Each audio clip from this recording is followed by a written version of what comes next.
Hi friends, Fishes Paradise for അനിമൽസിലേക്ക് എൻ്റെ എല്ലാ സബ്സ്ക്രൈബേഴ്സിനും ഒരിക്കൽ കൂടെ സ്വാഗതം. ഞാനിന്ന് ഈ വീഡിയോ ഇടുന്നതിന് ഒരുപാട് കാരണങ്ങളുണ്ട്. കാരണം ഞാൻ കൊറോണയ്ക്ക് ശേഷം ഫേസ്ബുക്ക്, സോഷ്യൽ മീഡിയയിലൊന്നും അത്രയ്ക്ക് ആക്റ്റീവ് അല്ലായിരുന്നു. അപ്പോൾ അതുകൊണ്ട് ഞാനിപ്പോൾ ചില റെസ്ക്യൂവും അതിനുവേണ്ടി ഫണ്ടിന് വേണ്ടിയൊക്കെ ഞാൻ വീഡിയോ ഇടുമ്പോൾ, അല്ലെങ്കിൽ റെസ്ക്യൂവിന് വേണ്ടി ഒരു വീഡിയോ ഒക്കെ ഇടുമ്പോൾ പലരും എന്നെ അറിഞ്ഞൂടാത്ത പലരും അതിന് നെഗറ്റീവായിട്ട് കമൻ്റ് ഇടാറുണ്ട്. ഇതാരാണിപ്പോൾ മുളച്ചു വന്ന ഒരാൾ, അതായത് പട്ടിയുടെ പേര് കാശ് തട്ടാൻ വരുന്ന ഒരാൾ എന്ന രീതിയിലൊക്കെ ചിലർ കമൻറ്റ് ചെയ്തിട്ടുണ്ട്. പലരും എന്നോട് ആ രീതിയിൽ പെരുമാറുന്നുണ്ട്. അതെല്ലാം എനിക്ക് വളരെ ഹർട്ടിങ്ങായി തോന്നിയത് കൊണ്ട് ഒരു വീഡിയോ ചെയ്യണമെന്ന് ഞാൻ കുറച്ച് നാളായിട്ട് ആലോചിക്കുന്നു. അതിന് പ്രകാരമാണ് ഒരു അനിമൽ ആക്ടിവിസ്റ്റ് എന്നുള്ള നിലയിൽ ഞാൻ ഇതുവരെ എന്താണ് ഞാൻ ചെയ്തുകൊണ്ടിരുന്നത്, ഇപ്പോൾ ഞാൻ എന്ത് ചെയ്യുന്നു എന്ന് എൻ്റെ മറ്റ് അനിമൽ ആക്ടിവിസ്റ്റിനോട്, അല്ലെങ്കിൽ ഇങ്ങനെയുള്ള പോസ്റ്റ് കാണുമ്പം കമൻറ്റ് ഇടാൻ വരുന്നവരോട് എനിക്ക് പറയണമെന്ന് തോന്നിയുകൊണ്ടാണ് ഞാനിത് ചെയ്യുന്നത്.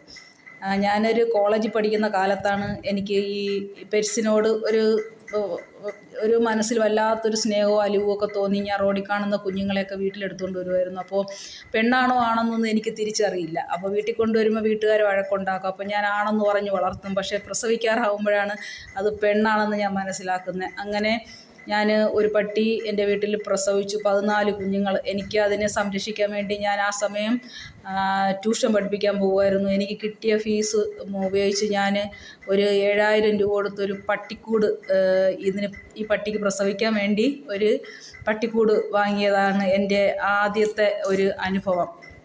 കോളേജിൽ പോകുന്ന വഴിക്ക് കാണുന്ന പട്ടിയൊക്കെ കൊണ്ടുപോകുന്ന ചോറൊക്കെ റോഡിൽ തട്ടിക്കൊടുക്കും.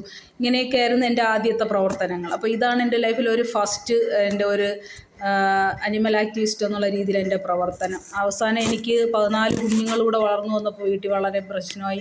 അവസാനം എനിക്ക് അമ്മയും കുഞ്ഞുങ്ങളെയും വേറൊരു സ്ഥലത്ത് കൊണ്ട് ഉപേക്ഷിക്കേണ്ടി വന്നു. ഞാൻ ചെറുപ്പമായതുകൊണ്ട് എനിക്കതിനെ വളർത്താൻ പറ്റിയ ഒരു സാഹചര്യവും എൻ്റെ വീട്ടിലില്ല. കാരണം ഞങ്ങൾ വളരെ ലോ ഫിനാൻഷ്യലി സാമ്പത്തിക സ്ഥിതിയുള്ളൊരു വീടായതുകൊണ്ട് ഞങ്ങൾക്ക് അതിന് പറ്റത്തില്ലായിരുന്നു. അപ്പോൾ ഞാൻ തിരിച്ച് വീടെത്തുമ്പോൾ തള്ളപ്പട്ടി തിരിച്ച് എൻ്റെ പുറകെ വരികയും ചെയ്തു. പക്ഷെ കുഞ്ഞുങ്ങളെ മിസ്സായിപ്പോയി. അങ്ങനത്തെ എൻ്റെ ഒരു ഫസ്റ്റ് അനുഭവം. പിന്നെ എൻ്റെ അയൽവക്കത്തുള്ള മിക്ക വീടുകളിലും പട്ടികളുണ്ട്. ആ വീടുകളിലെ പട്ടികൾക്ക് ആ വീട്ടിലെ ഹൗസ് ഓണർ അതിനെ ശരിക്കും ഉപദ്രവിക്കുന്നൊരു ഹൗസ് ഓണർ ഉണ്ടായിരുന്നു. ആ കക്ഷിക്കെതിരെ ഞാൻ കേസ് കൊടുത്തു. ആ കക്ഷി അതിനെ ഉപദ്രവിക്കുന്നത് ഞാൻ നിർത്തിച്ചു. അങ്ങനെ വഴിയെ പോകുന്ന എല്ലാവരെയും കടിക്കുന്ന രീതിയിൽ അയാൾക്കൊരു പട്ടി ഉണ്ടായിരുന്നു. അത് എല്ലാവരും ഭയങ്കര ശല്യമായി. അതിനെതിരെ ഇതായപ്പോഴും അതിനെ ഞാൻ മാക്സിമം, കാരണം അതിന് അത്രത്തോളം അയാൾ ദ്രോഹിച്ചിരുന്നു. അപ്പോൾ അതിനെ എങ്ങനെയെങ്കിലും ഒന്ന് ഇണക്കിയെടുക്കാൻ ഞാൻ ശരിക്കും പാടുപെട്ടു. അവസാനം ഞാൻ നമ്മളെ കണ്ടാൽ കടിച്ച് തിന്നാൻ വരുന്നൊരു സ്വഭാവമുള്ളൊരു പട്ടിയായിരുന്നു. പക്ഷേ എന്നിട്ട് ഞാൻ അതിനെ സ്നേഹിച്ച് അത് അവസാനം എന്നോട് ഭയങ്കര അറ്റാച്ചായി. അയാളെ വീട്ടിൽ നിന്ന് കയറും പൊട്ടിച്ച് എൻ്റെ വീട്ടിൽ വരികയും ഒരു തവണ അത് പുഴുത്ത് നടന്ന സമയത്ത് എനിക്ക് മരുന്ന് വയ്ക്കാൻ അവൻ നിന്ന് തരികയും ഞാൻ മരുന്ന് വെച്ച് അവനെ സുഖമാക്കുകയും ചെയ്തു. അതാണ് എൻ്റെ രണ്ടാമത്തെ അനുഭവം. അതുപോലെ തന്നെ മറ്റൊരു അയൽവാസിയുടെ പട്ടിയും ഇതുപോലെ ചെവി പുഴുത്തിട്ട് ഇങ്ങനെ വീട്ടിൽ കയറാതെ ഓടുന്ന ഒരു അനുഭവം ഉണ്ടായിരുന്നു. അപ്പോൾ ഈ എൻ്റെ അയൽവക്കത്തെ പട്ടികളെല്ലാം അഴിച്ചു വിടുമ്പോൾ അവർ നേരെ വരുന്നത് എൻ്റെ വീട്ടിലാണ്. എൻ്റെ വീട്ടിൽ വന്നിട്ട് എൻ്റെ പട്ടിയെ എടുത്തിട്ട് കടിച്ചിട്ട് പോകും. കാരണം ഞാൻ അവർക്ക് കൊടുക്കുന്ന സ്നേഹത്തിന് പകരമായി അവർ എൻ്റെ പട്ടിയോട് എല്ലാവർക്കും വിരോധമായിരുന്നു. അങ്ങനെ ഈ വീടുകളിലെ പട്ടികൾക്കൊക്കെ എന്തെങ്കിലും ഒരു പ്രശ്നം വന്നാൽ അഴിച്ചു വിട്ടിട്ട് അവരെ പിടിക്കാൻ പറ്റിയില്ലെങ്കിൽ ഇവരെല്ലാം എൻ്റെ അടുത്ത് വന്ന് പറയും. ഞാനാണ് അതിനെ പിടിച്ച അവർക്ക് തിരിച്ചു ഏൽപ്പിക്കുന്നത്. അങ്ങനെയായിരുന്നു ഞാൻ. എന്നോടെല്ലാം പെറ്റ്സും പെട്ടെന്ന് ഇണങ്ങുന്ന ഒരു ഇതുണ്ടായിരുന്നു. അതുപോലെ മറ്റൊരു പട്ടി ഇതുപോലെ പുഴുത്ത് വേദന കൊണ്ട് എൻ്റെ വീട്ടിനകത്തേക്ക് വന്ന് കയറി. എനിക്ക് എന്ത് ചെയ്യണമെന്നറിയില്ല. അന്നൊന്നും എനിക്ക് ഇതിനെ ട്രീറ്റ്മെൻറ്റ് ചെയ്യുന്ന രീതികളൊന്നും അറിയില്ല. ഞാൻ എൻ്റെ കക്കൂസ് കഴുകുന്ന ലോഷൻ എടുത്ത് അതിൻ്റെ മുതുകത്തൊഴിച്ചത് എനിക്ക് ഓർമ്മയുണ്ട്. എന്നിട്ട് ഞാൻ ആ പട്ടി പ്രഗ്നൻറ്റും കൂടിയായിരുന്നു. അപ്പോൾ ഇത് മുതുക് പുഴുത്ത് വയറിലോട്ട് പോയാൽ കുഞ്ഞുങ്ങളെ ബാധിക്കുമല്ലോ എന്ന് ഓർത്ത് ഞാൻ അന്നൊക്കെ ഭയങ്കരമായിട്ട് പ്രാർത്ഥിക്കുമായിരുന്നു ദൈവത്തോട്, ദൈവമേ ആ പട്ടിക്കൊന്നും വരുത്തരുതേ. പക്ഷെ എന്ത് അത്ഭുതമെന്ന് എനിക്കറിയില്ല, ആ പട്ടിയുടെ ആ മുറിവ് കരികയും വേറെ ആരെങ്കിലും അതിന് മരുന്ന് ചെയ്തോന്ന് എനിക്കറിയില്ല. പക്ഷെ അവിടെയെങ്ങും അങ്ങനെയുള്ള ആരും ഇല്ല എന്നതാണ് എൻ്റെ വിശ്വാസം. ആ പട്ടി പിന്നെ പ്രസവിക്കുകയും ചെയ്തു. അത് കഴിഞ്ഞ് ഇതിങ്ങനെ ഞാൻ ജോലിക്ക് സ്ഥലങ്ങൾ മാറി മാറി ഓരോ സ്ഥലത്ത് ജോലിക്ക് പോകുമ്പോൾ അവിടെ എല്ലാം ഞാൻ ഇതുപോലെ ചെയ്യും. പല സ്ഥലങ്ങളിലും എനിക്ക് ഒരുപാട് പ്രശ്നങ്ങൾ നേരിട്ടിട്ടുണ്ട്. അതിലേറ്റവും മുൻപന്തിയിലുള്ള ഒരു പ്രശ്നം എന്ന് പറഞ്ഞാൽ, ഞാൻ Attingal Manju lottery KSRC bus സ്റ്റാൻഡിനകത്ത് ആ ഷോപ്പിൽ ഞാനൊരു 7 വർഷം ജോലി ചെയ്തതാണ്. ആ സമയം ആ ബസ് സ്റ്റാൻഡിലെ വണ്ടി ഇടിക്കുന്ന പട്ടികൾ, അങ്ങനെയുള്ള പട്ടിയൊക്കെ ഫീഡ് ചെയ്യുന്നത് എല്ലാം ഞാനായിരുന്നു. അപ്പോൾ അവിടെ എനിക്ക് കുറച്ച് വിരോധികളുണ്ടായിരുന്നു, അവിടുത്തെ കുറച്ച് സ്റ്റാഫുകൾ, അതായത് കമ്മ്യൂണിസ്റ്റ് പാർട്ടിയിലെ കുറച്ച് പേര്. അപ്പോൾ അവരുടെ ചില ഇഷ്ടങ്ങൾക്ക് നമ്മൾ അനുകൂലമാകാത്തതുകൊണ്ടുള്ള വിരോധത്തിന് ഞാൻ ഫീഡ് ചെയ്യുന്ന പട്ടികളെയൊക്കെ അവർ നന്നായിട്ട് ദ്രോഹിച്ചു. പട്ടിപിടുത്തക്കാരെ കൊണ്ടുവന്ന് എൻ്റെ പട്ടിയെ പിടിക്കാൻ അവർ പലതവണ ശ്രമം നടത്തി. ഞാൻ ഫീഡ് ചെയ്യുന്ന പട്ടികളെ എന്നോട് ഒരു വിധത്തിൽ അവർക്ക് ജയിക്കാൻ പറ്റാത്തത് കൊണ്ട് പലതരത്തിൽ എന്നെ ദ്രോഹിച്ചു. ഞാൻ അതൊന്നും പറയുന്നില്ല, പട്ടി വിഷയം മാത്രമേ ഞാൻ പറയുന്നുള്ളൂ. ഞാൻ ഫീഡ് ചെയ്യുന്ന പട്ടികളെ വാളിന് വെട്ടി, അവസാനം ആ പട്ടിയെ ഞാൻ മറ്റൊരു കണ്ടക്ടറുടെ സഹായത്തോടുകൂടെ വേറൊരു അയാളുടെ പരിചയത്തിലൊരാൾക്ക് അഡോപ്ഷൻ കൊടുത്തു. അങ്ങനെയൊക്കെ ഒരുപാട് ഞാൻ ബുദ്ധിമുട്ടിയിട്ടുണ്ട്. അവസാനം എനിക്ക് ആ പ്രശ്നങ്ങൾ സീരിയസ് ആയി, കേസായി, വഴക്കായി. ആ പ്രശ്നം എനിക്ക് ഇടപെട്ട് അതൊന്ന് സോൾവാക്കി തന്നത് സോളിയായിരുന്നു, PFIയിലെ. അവിടെ നിന്ന് എനിക്ക് ആ ജോലി തന്നെ ഉപേക്ഷിക്കേണ്ടി വന്നു ഈ ഒരു കാരണത്താൽ, എൻ്റെ ഈ ഒരു പട്ടി സ്നേഹം കൊണ്ട്. അങ്ങനെ ഞാൻ അവിടുന്ന് വരുമ്പോൾ ആക്സിഡൻ്റായി. ഞാൻ സുഖപ്പെടുത്തിയ ഒരു ഡോഗിനെ കൂടെ ഞാൻ അഡോപ്റ്റ് ചെയ്തിട്ടാണ് ഞാൻ എൻ്റെ വീട്ടിലേക്ക് വന്നത്. അത് കഴിഞ്ഞ് അടുത്ത് ഞാൻ മറ്റൊരു സ്ഥലത്ത് ജോലിക്ക് പോകണമായതുകൊണ്ട് ഈ പട്ടിയെ മാസം 1000 രൂപയ്ക്ക് നോക്കാൻ എൻ്റെ ഒരു കൂട്ടുകാരി ഏൽപ്പിച്ചിട്ടാണ് ഞാൻ പോകുന്നത്. അങ്ങനെ തിരിച്ച് ഞാൻ അവിടുന്ന് എൻ്റെ വീട്ടിലേക്ക് തിരിച്ച് വന്ന സമയത്ത് തിരിച്ച് ഞാൻ ആ പട്ടിയെ ഞാൻ വാങ്ങി. അത് കഴിഞ്ഞ് ഞാൻ വീണ്ടും ഒരു ഹോസ്റ്റൽ വാർഡനായിട്ട് ജോലിക്ക് പോകുമ്പം ഞാൻ ഒരു പ്രത്യേക പെർമിഷൻ ഞാൻ വാങ്ങിയായിരുന്നു. എനിക്ക് എൻ്റെ പട്ടിയെ കൂടെ കൊണ്ടുവരാം. അപ്പോൾ അത് അനുവദിക്കാത്തത് കൊണ്ട് ഒരു 2 മാസത്തിനിടയ്ക്ക് എനിക്ക് ആ ജോലി വിടേണ്ടി വന്നു. അപ്പോഴും ഞാൻ ഇവളെ പൈസയ്ക്ക് മറ്റൊരാളെ നോക്കാനായിരുന്നു ഏൽപ്പിച്ചിരുന്നത്. അത് കഴിഞ്ഞ് വീണ്ടും ഞാൻ 2014 ആറ്റിങ്ങലിൽ നിന്ന് ഈ വിഷയമായി ഞാൻ തിരിച്ചു വരുമ്പോൾ ഞാൻ എൻ്റെ ഈ ആറ്റിങ്ങലിൽ നിന്ന് കൊണ്ടുവന്ന അതൊരു ഫീമെയിൽ ഡോഗായിരുന്നു. സ്റ്റെറിലൈസ് ചെയ്യാൻ വേണ്ടിയാണ് ഞാൻ ആദ്യമായി സ്ട്രീറ്റ് ഡോഗ് വാച്ച് അസോസിയേഷൻ എന്ന ഒരു സംഘടന, നമ്മുടെ കോവളത്തുള്ള മേരിയുടെ അടുത്ത് ക്ലിനിക്കിൽ ഞാൻ ആദ്യമായി പോകുന്നത്. അവിടെ പോയി കഴിഞ്ഞിട്ട് ഞാൻ പിന്നെ എന്നെ അവിടെ ജോലിക്കായിട്ട് വിളിച്ചു. ഞാൻ പിന്നെ അവിടെ ഒരു 1-2 വർഷം ജോലി ചെയ്തു. അവിടെ ജോലി ചെയ്തുകൊണ്ടിരിക്കുമ്പോൾ ആണ് അവിടുത്തെ ഒരു സ്റ്റാഫ് കുക്കു എന്ന് പറയുന്ന ഒരു പയ്യനായിട്ടൊരു വിഷയം ഉണ്ടായി. എനിക്ക് അവിടുത്തെ ജോലി ഉപേക്ഷിക്കേണ്ടി വന്നു. അപ്പോൾ അവിടുത്തെ ജോലി ഉപേക്ഷിക്കുന്ന സമയത്ത് അവിടുത്തെ ഒരു വോളണ്ടിയറായിരുന്ന എന്ന് പറയുന്ന ഒരു വിദേശ വനിത, സൂസൻ എന്ന് പറയുന്ന വിദേശ വനിതയുടെ വീട്ടിൽ എന്നെ ജോലിക്ക് വിളിക്കുകയും അവർക്കന്ന് 14 പട്ടിയും അതുപോലെ തന്നെ പൂച്ചകളും ഉണ്ടായിരുന്നു. അതിനെ നോക്കാനായിട്ട് എന്നെ അവർ വിളിക്കുന്നത്. ഇപ്പോൾ ഞാൻ അവരുടെ ആ ജോലിയിൽ ആണ് ഞാനിപ്പോൾ ആയിരിക്കുന്നത്. ഇപ്പോൾ 10 വർഷമായി ഞാൻ അവരുടെ പെറ്റ്സിനെ നോക്കാനായിട്ട് നിൽക്കുന്നു. വെറും 14 പട്ടിയാണ് അവരെന്നെ ഏൽപ്പിച്ചത്. ഇപ്പോൾ എനിക്ക് 23 പട്ടിയുണ്ട്. ഇതിൻ്റെ ഇടയ്ക്ക് പല ടൈമിൽ ഈ പട്ടികളുടെ എണ്ണം 30-35 വരെ ആയിട്ടുണ്ട്. ഇപ്പോൾ അത് 22 നിൽക്കുന്നു. അപ്പോൾ ഈ കൊറോണ വന്ന 2019 സ്റ്റാർട്ടിങ്ങിൽ അപ്പോൾ ഈ 14 പട്ടി 35-40 ഒക്കെ ആയത് എങ്ങനെയെന്ന് വെച്ചാൽ, ഞാനിങ്ങനെ റോഡിൽ കാണുമ്പം എനിക്കിതിനോട് സ്നേഹമായതുകൊണ്ട് ആണല്ലോ ഞാൻ ഈ ജോലിക്ക് വന്നത്. ഞാൻ ഈ പട്ടികളെ റെസ്ക്യൂ ചെയ്യും, അല്ലെങ്കിൽ ആരെങ്കിലും ഞങ്ങളുടെ മതിലിനകത്ത് കൊണ്ടിടും. അങ്ങനെയൊക്കെ കുറേ റെസ്ക്യൂ ആയി. അപ്പോൾ ഇതിനെല്ലാം എൻ്റെ മദാമ്മ ഒന്നും പറയത്തില്ല, റെസ്ക്യൂ ചെയ്തോളാൻ പറയുമായിരുന്നു. അപ്പോൾ അവരുടെ സഹായം എനിക്കുണ്ടായിരുന്നു. അതിനെ അവർ തന്നെ സ്റ്റെറിലൈസ് ചെയ്യാനും ഒക്കെ സഹായിക്കുമായിരുന്നു. എന്നാൽ കൊറോണ അവർ ഇവിടുന്ന് 2019 പോയതിന് ശേഷം അവരെന്നോട് സ്ട്രിക്റ്റായിട്ട് പറഞ്ഞു വാണിംഗ് ചെയ്തു. എൻ്റെ ഡോഗ്സ് അപ്പം അവരുടെ മറ്റ് 14 പട്ടിയിൽ വയസ്സായ 4 പട്ടി ചത്തു. പിന്നെ ഒരു 10 പട്ടിയും ബാക്കി പൂച്ചകളുമാണ് ഉള്ളത്. പട്ടിയും പൂച്ചയും റെസ്ക്യൂ ചെയ്യരുത്. ഇനി ആര് വീട്ടിനകത്ത് അതിൻ്റെ അകത്ത് പട്ടിയെ കൊണ്ടിട്ടാലും പൂച്ചയെ കൊണ്ടിട്ടാലും എടുത്ത് റോഡിൽ ഉപേക്ഷിക്കണം എന്ന് എന്നോട് സ്ട്രിക്റ്റായിട്ട് വാൺ ചെയ്തു. പക്ഷേ ഒരു അനിമൽ ആക്ടിവിസ്റ്റ്, ഒരു മൃഗസ്നേഹി എന്ന നിലയ്ക്ക് എനിക്ക് ഒട്ടും പറ്റാത്തൊരു കാര്യമാണ് നമ്മുടെ കണ്ണിൽ അപകട നിലയിലുള്ള ഒരു കുഞ്ഞിനെയോ ഒരു പെറ്റ്സിനെയോ കണ്ടാൽ അവരെ കണ്ടില്ല എന്ന് പറഞ്ഞ് പോകുക എന്നുള്ളത് എന്നെ സംബന്ധിച്ചിടത്തോളം പറ്റുന്ന കാര്യമല്ല. അതുകൊണ്ട് തന്നെ എനിക്ക് ആ ഒരു കാര്യത്തിൽ അവരുടെ വാക്ക് എനിക്ക് അനുസരിക്കാൻ ഇതുവരെ പറ്റിയിട്ടില്ല. അതിൻ്റേതായ ചില പ്രശ്നങ്ങൾ ഞാനും അവരും തമ്മിൽ ഇപ്പോഴും ഉണ്ട്.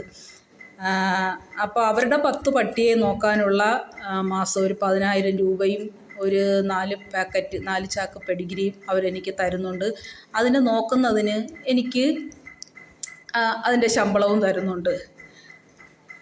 അതായത് ഒരു 14,000 രൂപ, അതിലൊരു 2,000 രൂപ ഗ്യാസ് കറണ്ടിന് പോവും, ബാക്കി 12,000 രൂപ എനിക്ക് സാലറിയായി കിട്ടുന്നുണ്ട്. ഈ 12,000 രൂപയിലാണ് ഞാൻ റെസ്ക്യൂ ചെയ്യുന്ന മറ്റ് 12 പട്ടിയുടെ ചിലവ് ഞാൻ നോക്കുന്നത്.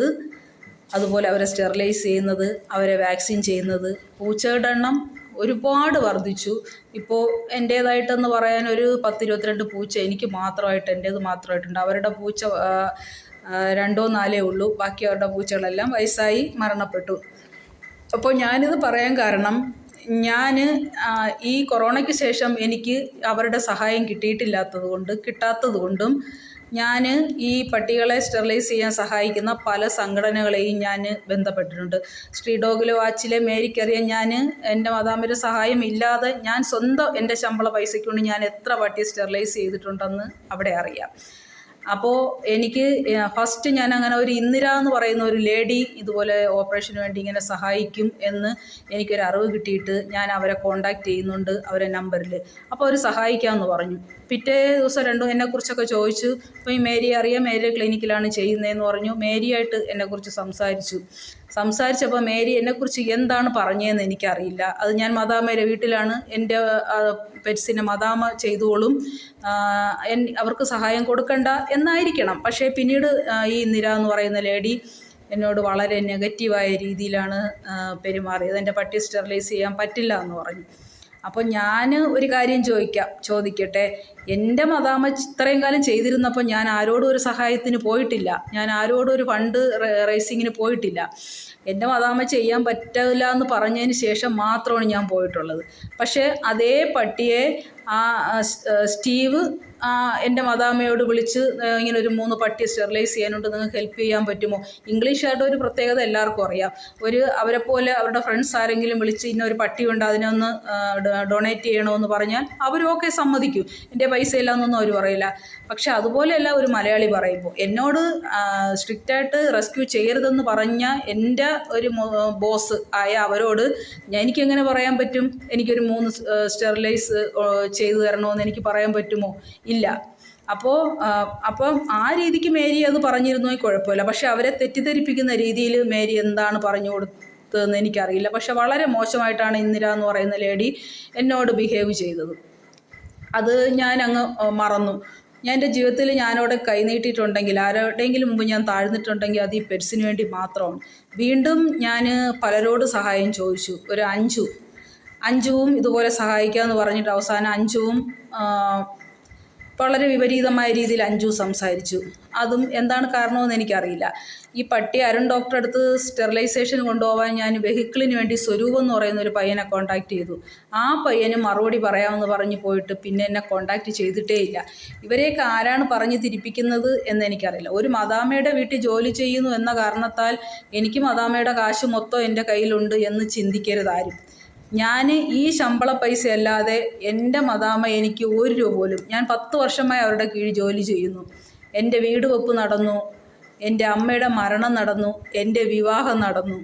എൻ്റെ മദാമ്മ എനിക്ക് 1 രൂപ പോലും ഈ വകയിൽ എനിക്ക് തന്നിട്ടില്ല. ഇതാര് വിശ്വസിച്ചാലും ഇല്ലേലും എനിക്ക് പ്രശ്നമില്ല. എൻ്റെ ഫേസ്ബുക്കും എൻ്റെ യൂട്യൂബ് ചാനലിലെല്ലാം എൻ്റെ മദാമ്മ ഫോളോവറാണ്. അവർക്ക് ഞാൻ ഈ പറയുന്ന കള്ളമാണെങ്കിൽ അവർക്ക് തന്നെ അറിയാമല്ലോ.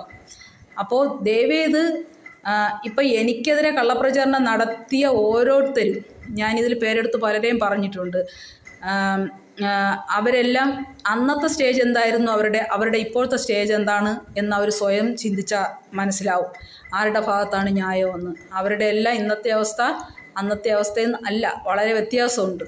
അപ്പോൾ കള്ളം കൊണ്ട് നമുക്ക് ഒരുപാട് നാൾ പിടിച്ചിരിക്കാൻ പറ്റത്തില്ല. പക്ഷെ ഞാൻ ഇപ്പോഴും പിടിച്ചു നിൽക്കുന്നത്, ഞാൻ ഈ ഫീൽഡിൽ ഒരു കള്ളവും പറഞ്ഞിട്ടില്ല, 1 രൂപയും ആരോടും കള്ളം പറഞ്ഞ് വാങ്ങിച്ചിട്ടില്ല. കൊറോണ സമയത്ത് എന്നെ ഒരു ആനിമൽ ആക്ടിവിസ്റ്റ് മൃഗസ്നേഹി എന്നെ ഒരു 3000 രൂപ എനിക്ക് തന്ന് സഹായിച്ചിട്ടുണ്ട്.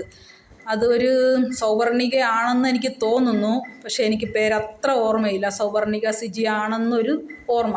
പിന്നെ എനിക്ക് ഇപ്പോൾ ഈ കഴിഞ്ഞ മാസം എനിക്ക് എൻ്റെ ഒരു റെസ്ക്യൂ ചെയ്ത് സംഗീത അയ്യരുടെ ക്ലിനിക്കിൽ നോക്കാൻ ഏൽപ്പിച്ച ഒരു ഡോഗിന് വേണ്ടി ഒരു 2000 രൂപ അഞ്ജലി ആനന്ദും എനിക്ക് ഹെൽപ്പ് ചെയ്തിട്ടുണ്ട്. ഈ 5000 രൂപയാണ് എനിക്ക് ഒരു അനിമൽ ആക്ടിവിസ്റ്റ് എന്ന നിലയിൽ ഞാൻ മറ്റുള്ളവരുടെ കയ്യിൽ നിന്ന് വാങ്ങിയിട്ടുള്ള ഫണ്ട്. അല്ലാതെ എനിക്ക് 1 രൂപ പോലും ആരും എനിക്ക് തന്ന് സഹായിച്ചിട്ടില്ല. പിന്നെ ഞാൻ ഈ 10 വർഷം ഈ ജോലിയിലായിരിക്കുമ്പം എനിക്ക് ഒരുപാട് എൻ്റെ ബന്ധുക്കൾക്കെല്ലാം വിരോധമാണ് ഞാൻ ഈ പട്ടിയെ നോക്കുന്ന ജോലി ചെയ്യുന്നതുകൊണ്ട്. അതുപോലെ എനിക്ക് പല വിവാഹാലോചന വന്ന സമയത്തും ഈ ജോലി ചെയ്യുന്നതുകൊണ്ട് ഈ ജോലി ഉപേക്ഷിച്ചിട്ട് വന്നാലേ കല്യാണം നടക്കൂ എന്ന് പറഞ്ഞ് എനിക്ക് പല ആലോചനകളും മുടങ്ങിപ്പോയി. അപ്പോൾ അങ്ങനൊരു വിവാഹമേ വേണ്ട എന്ന് പറഞ്ഞായിരുന്നു ഞാൻ ഈ ഒരു ഫീൽഡിൽ നിന്നത്. അപ്പോൾ എന്തോ വളരെ ലേറ്റായി, ദൈവേഷ്ടമായിരിക്കാം, വളരെ ലേറ്റായി. ഒരു 3 വർഷം മുമ്പാണ് എൻ്റെ വിവാഹം നടന്നത്. എൻ്റെ ഹസ്ബൻഡും അത്ര മൃഗസ്നേഹിയൊന്നുമല്ല. ഇപ്പോഴും എൻ്റെ ഹസ്ബൻഡ് വായിരിക്കുന്ന ചീത്ത കേട്ടുകൊണ്ടാണ് ഇപ്പോഴും ഞാൻ റെസ്ക്യൂവും മറ്റു കാര്യങ്ങളും ചെയ്യുന്നത്. അപ്പോൾ എനിക്ക് പറയാനുള്ളത്, ഞാനൊരു ഹാൻഡ് ഇൻ ഹാൻഡ് ആണെന്ന് തോന്നുന്നു, ഒരു ഇന്ദിരയുടെ ഒരു സ്റ്റെറിലൈസ് ചെയ്യുന്ന ഒരു ഇതിൽ ഞാനൊരു മെസ്സേജ് ഇട്ടിരുന്നു. ഞാൻ എൻ്റെ ഒരു വാട്സപ്പ് ചാറ്റ് ഞാൻ കാണിച്ചു. സ്റ്റെറിലൈസ് ചെയ്യാൻ സഹായം ചോദിച്ചപ്പോൾ അവർ പറ്റത്തില്ല എന്ന് പറഞ്ഞത്. അപ്പോൾ അത് ഞാൻ കമൻ്റായിട്ട് ഞാൻ ചെയ്തിരുന്നു. അപ്പോൾ എൻ്റെ വിശദമായ വീഡിയോ ഞാൻ ഇടാമെന്ന് പറഞ്ഞു. അപ്പോൾ ഒരാളെക്കുറിച്ച് പറയുന്നത് നമ്മൾ വിശ്വസിക്കാം, അത് നിങ്ങളുടെ ഇഷ്ടം, അത് നിങ്ങളുടെ വ്യക്തിത്വമാണ് നിങ്ങൾ കാണിക്കുന്നത്. പക്ഷെ മറ്റൊരാളെക്കുറിച്ച് നമുക്കൊരു കാര്യം പറഞ്ഞു തരുമ്പോൾ അതിലെന്തെങ്കിലും വാസ്തവം ഉണ്ടോ എന്ന് അന്വേഷിക്കാനുള്ള ഒരു സാമാന്യ ബോധവും സാമാന്യ മര്യാദയും എല്ലാവരും കാണിക്കണം. ആരെക്കുറിച്ച് വേണമെങ്കിലും എന്ത് വിവാദം വേണമെങ്കിലും പറയാം, എത്ര പരദൂഷണവും പറയാം. പക്ഷെ അതെല്ലാം ശരിയായിക്കൊള്ളണമെന്നില്ല. ഇന്നലേക്ക് എന്നോട് സംസാരിക്കുമായിരുന്നു എൻ്റെ അവസ്ഥ, ഞാൻ പറയുമായിരുന്നു. പക്ഷെ അതിനുശേഷം ഇപ്പോൾ സ്ട്രീറ്റ് ഡോഗ് വാച്ചിൻ്റെ അവസ്ഥ എന്താണ്? അവർക്ക് സ്റ്റെറിലൈസേഷൻ ചെയ്യാൻ പറ്റുന്നുണ്ടോ? ഇന്ദിരയുടെ സഹായം അവർക്ക് വാങ്ങാൻ പറ്റുന്നുണ്ടോ? ഇല്ല. അപ്പോൾ അതിനുശേഷവും ഞാൻ പെറ്റ്സിന് വേണ്ടി നാണം കെട്ട് ഞാൻ ഇന്ദിര എന്ന് പറയുന്ന സ്ത്രീയെ ഞാനിപ്പോൾ ഒരു 3 പട്ടിയെ സ്റ്റെറിലൈസ് ചെയ്യാൻ വീണ്ടും അവരെന്നെ ഒരു തവണ അപമാനിച്ച് വിട്ടതാണ്. എന്നിട്ട് ഞാൻ അവരുടെ കയ്യിൽ വീണ്ടും അവരുടെ മുമ്പിൽ ഞാൻ കൈ നീട്ടി. അപ്പോഴും അവർ പറ്റത്തില്ല എന്ന് ഒറ്റ വാക്കിൽ പറഞ്ഞ് അവർ പോയി. എൻ്റെ അനുഭവത്തിൽ ഞാൻ കുറേ മൃഗസ്നേഹികളെ ആക്ടിവിസ്റ്റുകളെയും കണ്ടിട്ടുണ്ട്. പലരും പേരിനും പ്രശസ്തിക്കും വേണ്ടിയാണ് ഇതെല്ലാം ചെയ്യുന്നത്. എൻ്റെ ലൈഫിൽ ഞാൻ ഇത്രയും വർഷത്തിനിടയ്ക്ക് ഞാനിത് ചെയ്തു. ഞാനൊന്നും ഫോട്ടോ എടുത്ത് വെച്ചിട്ടില്ല, ഞാനൊന്നും വീഡിയോ എടുത്ത് വെച്ചിട്ടില്ല. എൻ്റെ ജീവിതത്തിൽ പെറ്റ്സിന് വേണ്ടി എൻ്റെ ജീവിതത്തിലെ എല്ലാ നല്ല കാര്യങ്ങളും ഞാൻ മാറ്റി വെച്ചിട്ടുണ്ട്. എൻ്റെ വിവാഹം തന്നെ ഞാൻ വളരെ ചെറിയ രീതിയിലാണ് ചെയ്തത്. കാരണം ഞാൻ ഈ 10-30 പട്ടിയുടെ ഇടയിൽ നിന്നാണ് ഞാൻ രാവിലെ വിവാഹത്തിനായിട്ട് ഞാൻ പോകുന്നത്. അത് കഴിഞ്ഞ് വിവാഹം കഴിഞ്ഞ് എൻ്റെ വീട്ടിലെ ഫംഗ്ഷനും കഴിഞ്ഞിട്ട് ഞാൻ നേരെ ഒരു ഓട്ടോ പിടിച്ച് ഞാൻ ഈ 10-30 പട്ടിയുടെ ഇടയിലേക്കാണ് ഞാൻ വന്നത്. ഈ അനിമൽ ആക്ടിവിസ്റ്റായിട്ട് പട്ടിക്ക് ഇത്രയും കാര്യങ്ങൾ ചെയ്യുന്ന ആരുടെയെങ്കിലും ജീവിതത്തിൽ ഇങ്ങനൊരു അനുഭവം ഉണ്ടായിട്ടുണ്ടോ? ഞാൻ എൻ്റെ ഹസ്ബൻഡിൻ്റെ വീട് ഇതുവരെ കണ്ടിട്ടില്ല, ഒരു ദിവസം പോയി നിന്നിട്ടില്ല. ഇതെല്ലാം എൻ്റെ ഈ പെറ്റ്സ് ഉള്ളതുകൊണ്ട് മാത്രമാണ്. ഞങ്ങളൊരു സിനിമയ്ക്ക് പോയിട്ടില്ല, ഞങ്ങളൊരു പാർക്കിൽ പോയി സമയം ചെലവഴിച്ചിട്ടില്ല, ഞങ്ങൾ വലിയ ടൂറുകളൊന്നും ഞങ്ങൾ ഇന്നുവരെ ചെയ്തിട്ടില്ല. എല്ലാം ഈ പെറ്റ്സ് കാരണമാണ്. കാരണം മാസത്തിലൊരു 15 ദിവസമെങ്കിലും ആശുപത്രി കാണും, റെസ്ക്യൂ കാണും. പിന്നെ ഒരു റെസ്ക്യൂ എടുത്ത് പൈസ മറ്റൊരു കൊടുത്ത് നോക്കുന്നത് പോലെയല്ല സ്വന്തമായി ഒരു പട്ടികളെ റെസ്ക്യൂ ചെയ്ത് നോക്കുന്ന ഒരാളുടെ അവസ്ഥ. എൻ്റെ ജീവിതത്തിലെ എൻ്റെ ആരോഗ്യം, ഇപ്പോൾ ഞാനൊരു കുഞ്ഞിന് വേണ്ടി ശ്രമിച്ചിട്ട് വളരെ ലേറ്റായി. അതുപോയിട്ട് എൻ്റെ ആരോഗ്യം ഈ പലപ്പോഴും എനിക്ക് നോക്കാൻ പറ്റാം. ഇപ്പോൾ ഒരു കുഞ്ഞിന് വേണ്ടി ശ്രമിച്ചിട്ട് പോലും എനിക്ക് പറ്റാത്തൊരവസ്ഥയാണ്. കാരണം എന്ന് പറഞ്ഞാൽ അത്രമേൽ അസുഖങ്ങൾ എൻ്റെ ശരീരത്തിലായിട്ടുണ്ട്. കാരണം ഞാൻ ഉറക്കവും ഊണും ഉപേക്ഷിച്ചാണ് ഞാൻ വർഷങ്ങളായി ഈ ജോലി ചെയ്യുന്നത്. ഒരു കണ്ണു തുറക്കാത്ത കുഞ്ഞു പപ്പിയെ നമ്മൾ റെസ്ക്യൂ ചെയ്താൽ ആ പപ്പിക്ക് എത്ര നേരം ഫീഡ് ചെയ്യണം? 2 മണിക്കൂർ കൂടുമ്പോഴെങ്കിലും ഫീഡ് ചെയ്യണം. ഒരു ദിവസം 6-7 തവണ ഫീഡ് ചെയ്യണം. രാത്രി അലാറം വെച്ച് എഴുന്നേറ്റ് മതിയായ ഉറക്കം കിട്ടാതെ ഒരുപാട് അസുഖങ്ങൾ, ഹോർമോൺ ഇംബാലൻസ് പോലെയുള്ള ഒരുപാട് അസുഖങ്ങൾ. അപ്പോൾ അറിയാലോ, ഒരു പ്രഗ്നൻസിക്ക് ഹോർമോൺ ഇംബാലൻസ് ഒക്കെ വളരെ പ്രശ്നം സൃഷ്ടിക്കുന്നതാണ്. അപ്പോൾ അങ്ങനെ പോലും എൻ്റെ ലൈഫിൽ ഒരു കുഞ്ഞുങ്ങൾ ഉണ്ടാകുന്ന ഒരു ഭാഗ്യം പോലും ഈ പെറ്റ്സിന് വേണ്ടി എൻ്റെ ജീവിതത്തിൽ നിന്ന് മാറ്റിവെച്ച ഒരാളാണ് ഞാൻ. എൻ്റെ ജീവിതത്തിലെ എല്ലാ സന്തോഷങ്ങളും, ഒരു കൺമഷിക്കോ ഒരു പൊട്ടിനോ പോലും ഞാൻ 1 രൂപ ഞാൻ പാഴാക്കില്ല. കാരണം അതാ എനിക്ക് സമ്പാദിച്ച് ഇവർക്ക് വേണ്ടി ഞാൻ മാസം എൻ്റെ ഈ തുച്ഛമായ വരുമാനത്തിൽ നിന്ന് ഞാൻ ഒരു മാസം മിനിമം ഒരു സ്റ്റെറിലൈസേഷൻ ഞാൻ ചെയ്യും. ഞാൻ ഈ 10 വർഷമായി ചെയ്തുകൊണ്ടിരിക്കുന്നത്. ഞാൻ പ്രൊഫഷണലായിട്ട് ഈ ഫീൽഡിൽ ഞാൻ 2014 മുതലാണ് വന്നത്. അന്ന് മുതൽ ഞാൻ ഇന്ന് വരെ ചെയ്തുകൊണ്ടിരിക്കുന്നു. 1000-ൽ പരം പട്ടികളെ, പൂച്ചകളെ, മറ്റു മൃഗങ്ങളെയൊക്കെ ഞാൻ റെസ്ക്യൂ ചെയ്ത് എൻ്റെ കൈവശം കടന്നു പോയിരിക്കുന്നുണ്ട്. ഏകദേശം എൻ്റെ അറിവിലൊരു 500-നടുത്തോളം ഞാൻ എൻ്റെ സ്വന്തം പൈസയ്ക്ക് ഞാൻ അധ്വാനിച്ച പൈസയ്ക്ക് ഞാൻ സ്റ്റെറിലൈസേഷൻ ചെയ്തിട്ടുണ്ട്. അപ്പോൾ എൻ്റെ ഈ തുച്ഛമായ വരുമാനത്തിൽ എനിക്ക് വേണമെങ്കിൽ ആ പൈസ എല്ലാം സ്വരൂപിച്ച് വെച്ചിട്ട് എനിക്ക് ആഡംബരമായി ജീവിക്കാം. എൻ്റെ വിവാഹം നല്ല രീതിയിൽ എനിക്ക് നടത്താമായിരുന്നു. പക്ഷേ ഞാൻ എല്ലാം ചെറിയ രീതി ഇത്രയും എൻ്റെ ജീവിതത്തിൽ എൻ്റെ ജോലിയെ ബാധിച്ചു. എൻ്റെ ഈ ഒരു പട്ടികൾക്ക് വേണ്ടി ഉള്ള ഒരു പ്രവർത്തനം കാരണം എൻ്റെ ജോലിയെ ബാധിച്ചു, എൻ്റെ ഭാവി ജീവിതത്തെ ബാധിച്ചു, എൻ്റെ വിവാഹത്തെ ബാധിച്ചു, എൻ്റെ എല്ലാ ഇഷ്ടങ്ങളും എൻ്റെ എല്ലാ സ്വാതന്ത്ര്യങ്ങളെയും ബാധിച്ചു. ഇത്രയൊക്കെ നിങ്ങളുടെ ഈ അനിമൽ ആക്ടിവിസ്റ്റ് എന്ന് പറഞ്ഞ് പേരും പ്രശസ്തി എടുത്ത് നടക്കുന്ന നിങ്ങൾക്ക് നിങ്ങളുടെ ജീവിതത്തിൽ നേരിടേണ്ടി വന്നിട്ടുണ്ടോ എന്ന് ചോദിച്ചാൽ ആരും ഉണ്ടാവില്ല. പട്ടികളെ നോക്കുന്നവരുണ്ട്, പക്ഷേ ഇത്രയും സ്ട്രഗിൾ ചെയ്ത ഒരു ലൈഫ് ഉണ്ടാവുമെന്ന് എനിക്ക് തോന്നുന്നില്ല. എന്നിട്ട് ചില പോസ്റ്റിൻ്റെ താഴെ വന്ന് ചിലരുടെ കമൻറ്റ് കാണുമ്പോൾ സത്യത്തിൽ എനിക്ക് സങ്കടം തോന്നാറുണ്ട്. ഞാൻ ഇതുവരെ പ്രശസ്തിക്കോ പേരിനോ വേണ്ടി ഞാൻ ഒന്നും ചെയ്തിട്ടില്ല. ഇനി ഒന്നും ഞാൻ ചെയ്യാനും ആഗ്രഹിക്കുന്നില്ല. പട്ടികയുടെ പേര് പറഞ്ഞ് കള്ളമായി പൈസ ഫണ്ട് റൈസ് ചെയ്യുന്ന ഒരുപാട് പേര് കാണും. പക്ഷേ ദയവേത് എന്നെ ആ കൂട്ടത്തിൽ ആരും പെടുത്തരുത്. എനിക്ക് വേണമെങ്കിൽ വളരെ ലാവിഷായിട്ട് അടിച്ചു പൊളിച്ച് ജീവിക്കാനുള്ള ഞാൻ എൻ്റെ ഒരു ചെറിയ പ്രായം മുതൽ ഞാൻ സ്വന്തമായി ജോലി ചെയ്തു തുടങ്ങിയ ആളാണ്. എൻ്റെ കോളേജ് പഠനം കഴിഞ്ഞ സമയം മുതൽ ഞാൻ സ്വന്തമായി ജോലി ചെയ്യുന്ന ആളാണ്, സ്വന്തം കാലിൽ നിൽക്കുന്ന ഒരാളാണ്. ആ സമയം മുതൽ ഇതുവരെ ഞാൻ അധ്വാനിച്ച പൈസ ഉണ്ടായിരുന്നെങ്കിൽ എനിക്ക് നല്ല രീതിയിൽ ജീവിക്കാനുള്ള പൈസ എൻ്റെ കൈ കാണും. പക്ഷേ ഇന്ന് എനിക്ക് മിനിമം ബാലൻസ് പോലും എൻ്റെ അക്കൗണ്ടില്ല. കാരണം ഞാൻ ഈ പട്ടികൾക്ക് വേണ്ടി ചിലവാക്കിയതാണ്. പക്ഷേ ഇപ്പോൾ കുറച്ച് നാളെന്ന് ഒരു 6 മാസമാവും ഞാനിപ്പോൾ ഒരു ലോറൻസ് ഡോക്ടറുടെ അടുത്താണ് ഞാൻ കൊണ്ടുപോകുന്നത് എൻ്റെ പെറ്റ്സിനെ. അപ്പോൾ ഡോക്ടറെ അടുത്ത് എനിക്ക് ആൻറ്റിബയോട്ടിക്സ് ഇഞ്ചക്ഷൻ ഫ്രീ ആയിട്ട് കിട്ടുന്നത് കൊണ്ട് ഞാൻ ഒരുവിധം വളരെ ഈ പെറ്റ്സിന് ഒരുപാട് ഞാൻ ഇനി മുമ്പ് പോയിക്കൊണ്ടിരുന്ന ഹോസ്പിറ്റലിലൊക്കെ ഞാൻ വലിയൊരു എമൗണ്ട് കൊടുക്കാനുണ്ട്. അപ്പോൾ അതുകൊണ്ട് എനിക്ക് പറ്റാത്തൊരവസ്ഥ വന്നതുകൊണ്ട് ഇപ്പം അങ്ങനെ ഒരു ഹെൽപ്പ് എനിക്ക് കിട്ടുന്നുണ്ട്. പക്ഷേ സ്റ്റെറിലൈസേഷൻ, വാക്സിനേഷൻ ഇതെല്ലാം ബുദ്ധിമുട്ടായതുകൊണ്ടാണ് ഞാൻ ഫണ്ട് റൈസിങ്ങിന് ഇന്ദിരയുടെ മുമ്പിലും അഞ്ജുവിൻ്റെ മുമ്പിലൊക്കെ എനിക്ക് കൈനീട്ടേണ്ടി വന്നത്. അല്ലാതെ എൻ്റെ കയ്യിൽ കാശ് വെച്ചിട്ട് ഞാനൊരിക്കലും പട്ടികയുടെ പേര് പറഞ്ഞ് ആരോടും 5 പൈസ വാങ്ങാൻ ഞാൻ ഇതുവരെ ശ്രമിച്ചിട്ടില്ല. ഞാൻ ഇനി ശ്രമിക്കുകയുമില്ല. നിങ്ങൾ തന്നില്ലേലും വേണ്ടില്ല. പക്ഷേ ദയവ് ചെയ്ത് അങ്ങനെ ഒരാളായിട്ട് അങ്ങനെ ഒരു സ്ഥാനത്ത് നിങ്ങളാരും എന്നെ കാണരുത് എന്ന് എനിക്കൊരു എളിയ അഭ്യർത്ഥനയുണ്ട്.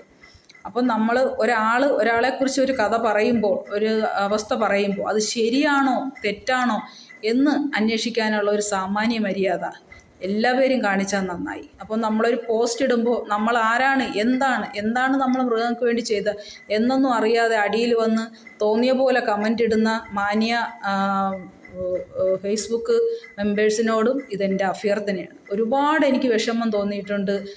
നിങ്ങൾ അങ്ങനെ ചെയ്യാത്തത്, ഇങ്ങനെ ചെയ്യാത്തത്, നിങ്ങളതിനു വേണ്ടി എന്ത് ചെയ്തു?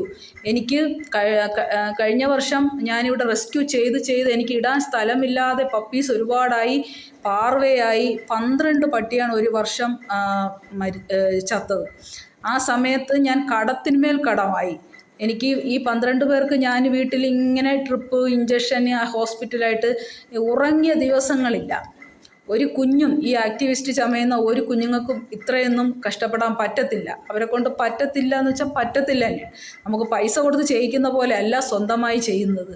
ആഴ്ചയ്ക്ക് റെസ്ക്യൂ ചെയ്ത് അവരെ നോക്കുന്ന ഒരാളുടെ ബുദ്ധിമുട്ട് അത് ചെയ്യുന്നവർക്കേ അറിയാവൂ. അപ്പോൾ കുറച്ച് കാശ് കയ്യിലുണ്ടെന്ന് പറഞ്ഞിട്ട് അഹങ്കരിക്കുന്ന കുറേ ആളുകളുണ്ട്. എന്തായാലും എനിക്ക് അത്തരത്തിലുള്ള പ്രശസ്തി എനിക്ക് വേണ്ട. ഞാൻ ഇതുവരെയും ഇപ്പോഴാണ് ഞാനിങ്ങനെ ചെറുതായിട്ട് വീഡിയോയോ ഫോട്ടോയോ ഒക്കെ എടുക്കുന്നത്. നമ്മൾ റെസ്ക്യൂ കാണുമ്പോൾ നമുക്ക് ഓടിച്ചെന്ന് അതിനെ എടുക്കാൻ നമ്മൾ ശ്രമിക്കുക, അല്ല വീഡിയോ എടുക്കാനൊന്നും എൻ്റെ പുറകിൽ ആളില്ല. എൻ്റെ ഹസ്ബൻഡ് അങ്ങനെ വീഡിയോ എടുക്കാനൊന്നും സഹായിക്കുന്ന ഒരാളുമല്ല. അപ്പോൾ അത്തരത്തിലുള്ള പ്രശസ്തിക്ക് വേണ്ടിയിട്ട് ഞാനൊന്നും ചെയ്യുന്നില്ല. അപ്പോൾ എന്നെക്കുറിച്ച് അറിഞ്ഞുകൂടാത്തവർക്ക്, കമൻ്റിട്ട് കളിക്കാൻ വരുന്നവർക്ക്, അല്ലെങ്കിൽ മറ്റൊരാൾ പറയുന്നത് കേട്ടിട്ട് എന്നെ വിലയിരുത്തുന്ന കുറച്ച് പേർക്ക് വേണ്ടിയിട്ടാണ് ഞാൻ ഈ വീഡിയോ ചെയ്തിട്ടുള്ളത്. ദയവായി നിങ്ങൾ ഇതൊന്ന് കേട്ട് മനസ്സിലാക്കണം എന്നുള്ളത് എൻ്റെ ഒരു എളിയ അഭ്യർത്ഥനയാണ്. അതുപോലെ തന്നെ എൻ്റെ പെറ്റ്സിന് വേണ്ടിയിട്ട് ഞാനൊരു യൂട്യൂബ് ചാനൽ എനിക്കുണ്ട്, ഉഷസ് പാരഡൈസ് ഫോർ ആനിമൽസ്. അത് മാക്സിമം എനിക്ക് എല്ലാവരും സപ്പോർട്ട് ചെയ്യുക എന്നൊരു അഭ്യർത്ഥനയും കൂടെയുണ്ട്. പറയാൻ ഒത്തിരി വിഷയങ്ങളുണ്ട്. മറ്റൊരു വീഡിയോ ഞാൻ ഈ ഹാൻഡ് ഇൻ ഹാൻഡിൻ്റെ കമൻ്റ് ഇട്ടപ്പോൾ ഞാൻ വിശദമായൊരു വീഡിയോ ചെയ്യാമെന്ന് ഞാൻ പറഞ്ഞിരുന്നു. അപ്പോൾ അതുകൊണ്ടാണ് ഞാൻ ഈ വീഡിയോ ഇട്ടത്. എല്ലാവർക്കും എൻ്റെ നന്ദി.